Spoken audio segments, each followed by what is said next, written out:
रामायण का कोई ऐसा प्रसंग है, थोड़ा आउट ऑफ सिलेबस सवाल आपसे पूछ रहा हूं, कोई ऐसा प्रसंग जो आपके दिल के बहुत करीब हो और वो डायलॉग आपको अभी अगर याद हो और वो यहां आप हमारे दर्शकों को वही अनुभव दे सकें जो उस जमाने में हम दूरदर्शन पर हमें मिला करता था?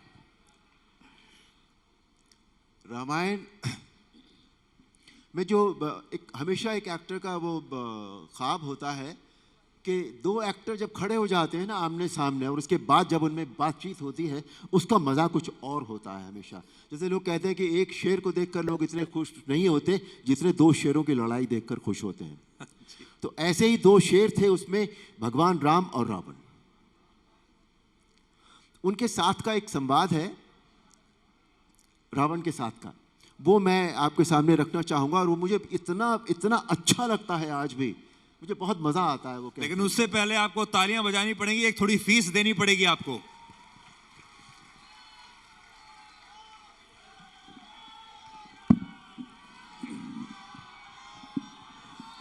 रामायण में एक प्रसंग आता है जब महाराज रावण बहुत विचलित हो गए थे।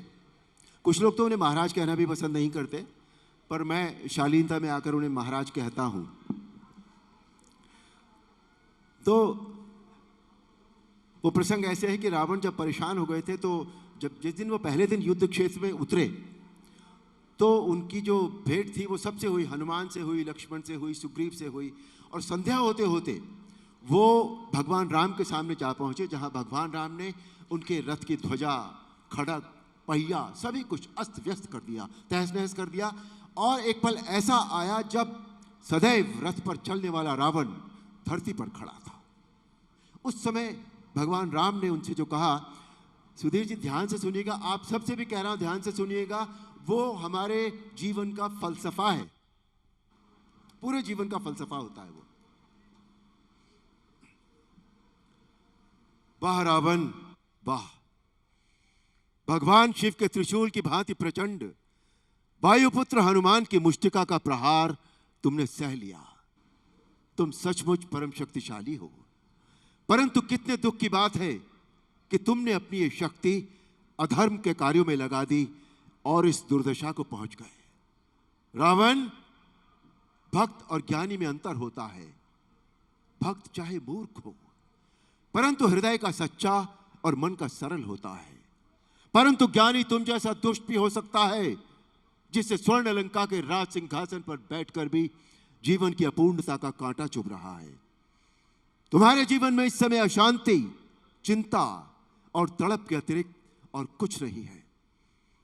तुम्हारे जैसे हर दुराचारी को एक समय इस बात का आभास हो जाता है कि उसका अंत समय निकट आ गया है, और तब वो एक घायल सांप की भांति अपनी सुरक्षा के बिल ढूंढता फिरता है, लेकिन उसे कहीं सुरक्षा नहीं मिलती।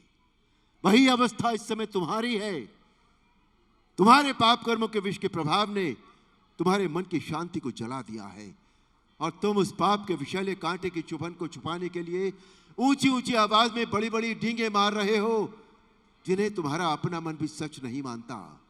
रावण, इसी का नाम है दुर्दशा।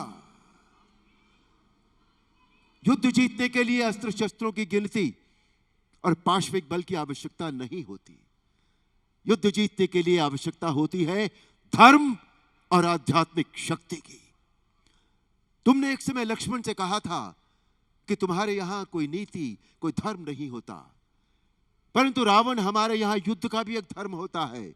हम निहत्थे शस्त्रहीन शत्रु पर कभी वार नहीं करते। यह है रघुवंशियों की वीरता।